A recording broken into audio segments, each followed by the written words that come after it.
श्रीमान जी, कृपया अपना परिचय देंगे। आप सभी को सादर प्रणाम।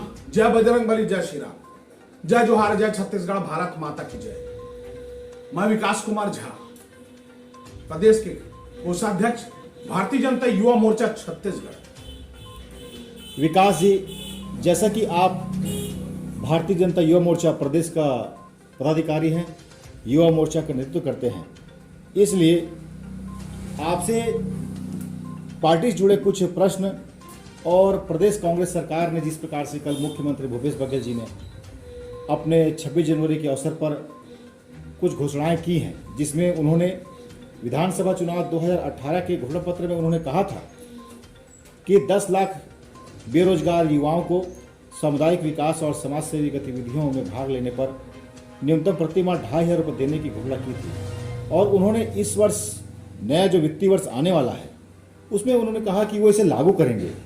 तो क्या आपको लगता है कि ये प्रदेश के जनता के साथ या युवाओं के साथ किसी प्रकार का न्याय है कि अन्याय है? कृपया इस पर अपना विचार रखेंगे।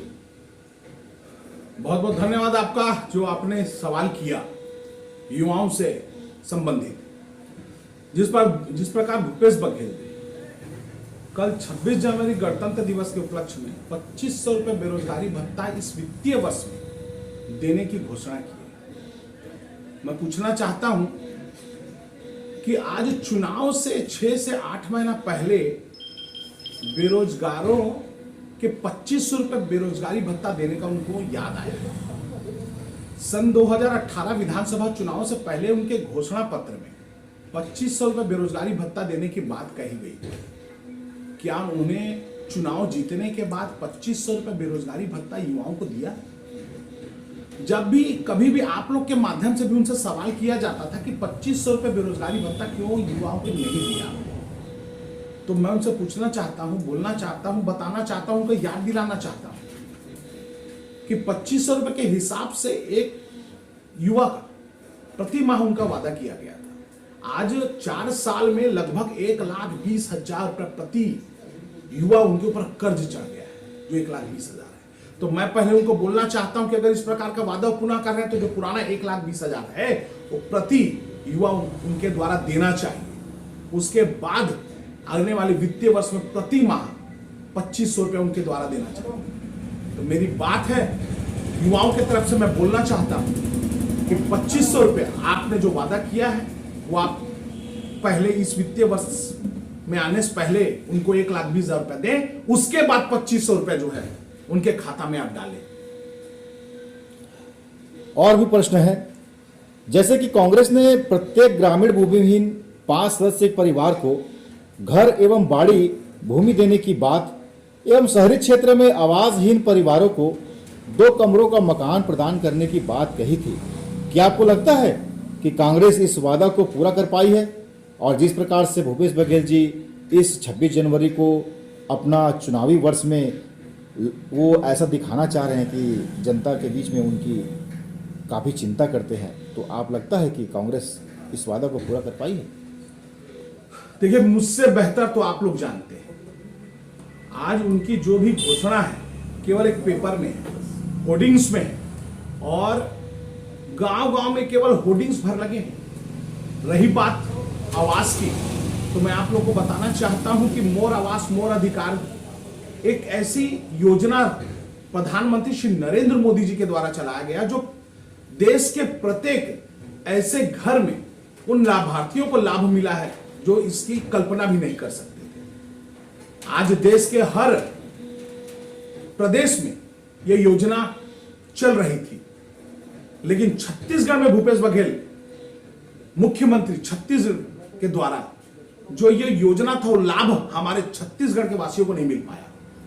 आप लोगों को बता देना चाहता हूं मैं कि जो केंद्र से जो योजना का जो पैसा हमारे छत्तीसगढ़ में भूपेश बघेल सिंह मुख्यमंत्री जी के पास में आया था, वो पैसा को उन्होंने लौटा दिया, और अपना जो एक सहभागिता, उनका जो सहयोग राशि थी मिला के जो एक अबोर आवास जो हमारे लाभार्थियों को मिलना था, वो छत्तीसगढ़ प्रदेश में भूपेश बघेल के द्वारा नहीं किया गया। कारण उनको ऐसा लगता है कि आज ये जो पैसा व्यर्थ जा रहा है, कम से कम जो आपने वादे किए थे वो वादे तो निभा नहीं पा रहे हैं, लेकिन केंद्र से जो हमारे नरेंद्र मोदी जी के द्वारा जो ये योजना मिल रहा है, कम से कम वो योजना का तो लाभ देने का काम करें भूपेश बघेल जी। और आपके द्वारा जो झूठा वादा वो तो पूरा नहीं हो पाया, लेकिन जो केंद्र से जो योजना आ रहा है वो कम से कम वो लाभ मिलना चाहिए था। ये मैं भूपेश बघेल जी को आप लोगों के माध्यम से बोलना चाहता हूं। विकास जी, कोरबा में एक चर्चा भी बड़े जोरों से कुछ दिनों पहले चल रही थी। हमारे देश के कैबिनेट मंत्री, केंद्रीय गृह मंत्री कहें, माननीय अमित शाह जी का लोकसभा प्रवास चल रहा है, जिसमें उन्होंने छत्तीसगढ़ में कोरबा जिला को चुना। ऐसा किया कि कोरबा जिला ही पूरे छत्तीसगढ़ में उनको चुनना पड़ा। इस पर भी हम आपका राय और विचार जानना चाहेंगे। देखिए महोदय, वो हमारे देश के यशस्वी गृह मंत्री जिन्होंने धारा 370 जैसे जो एक हमारे देश में जो भारतीय जनता पार्टी अखंड भारत का जो एक सपना देखे, उस सपना को पूरा करने का काम अगर कोई कर रहा है तो हम माननीय श्री नरेंद्र मोदी जी कर रहे हैं, माननीय श्री अमित शाह जी कर रहे हैं। तो आज जो कोरबा आए थे, आपका जो सवाल है कि कोरबा आने का विशेष क्या, तो मैं आप लोगों को बताना चाहता हूं कि हमारे देश के गृह मंत्री हैं, वो हमारे देश के किसी भी कोने में जा सकते हैं, और अगर कोरबा ही वो आए हैं तो कोरबा आने का मुख्य उद्देश्य आप सबको मालूम है। जिस प्रकार भ्रष्टाचार छत्तीसगढ़ में अपना पैर पसारता जा रहा है, कांग्रेस की गवर्नमेंट में भूपेश बघेल जी के नेतृत्व में, यह तो जग जाहिर है कि जिस प्रकार कोयला में 2500 रुपया प्रति टन एक गब्बर टैक्स के रूप में भूपेश बघेल जी के द्वारा लिया जा रहा है, तो अगर वो चीज नहीं हो पाएगा, अगर इसका विरोध नहीं होगा, तो हम सबको इस बीच में आके इस चीज को बोलना पड़ेगा।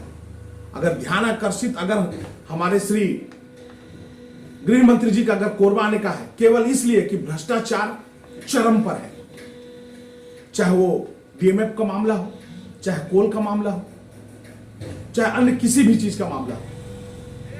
आने का कारण यही है कि आने वाले दिन में भ्रष्टाचार के विरोध में भारतीय जनता पार्टी के हर लोग विरोध करेंगे।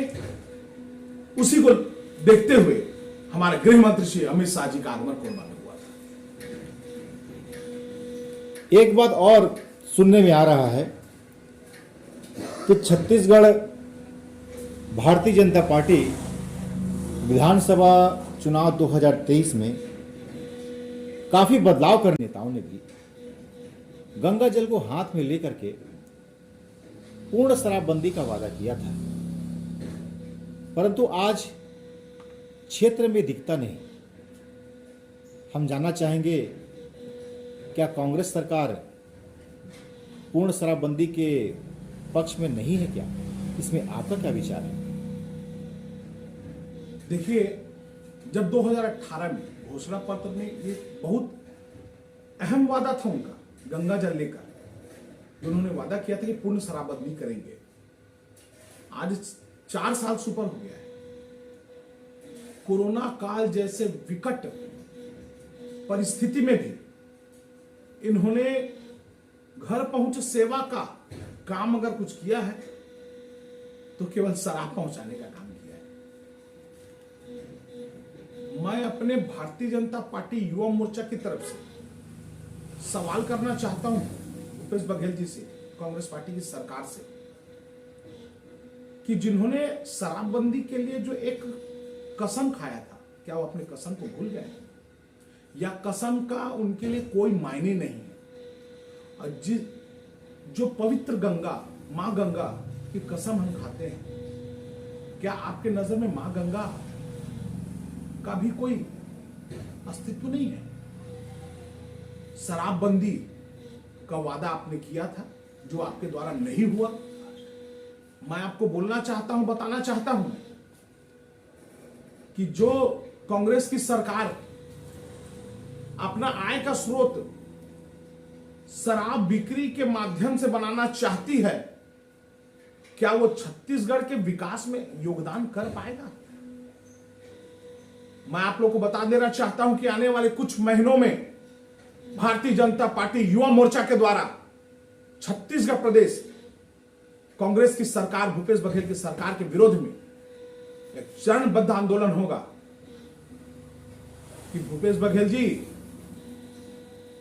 जितना आपने वादा किया है वो वादा को निभाइए, अन्यथा युवा मोर्चा 2023 में आपको आपके सिंहासन से उखाड़ फेंकने का अगर कोई काम करेगा तो युवा मोर्चा छत्तीसगढ़ प्रदेश करेगा।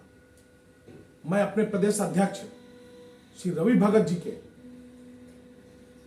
नेतृत्व में पूरा युवा मोर्चा भूपेश बघेल जी को उखाड़ने का काम अगर करेगा तो युवा मोर्चा करेगा।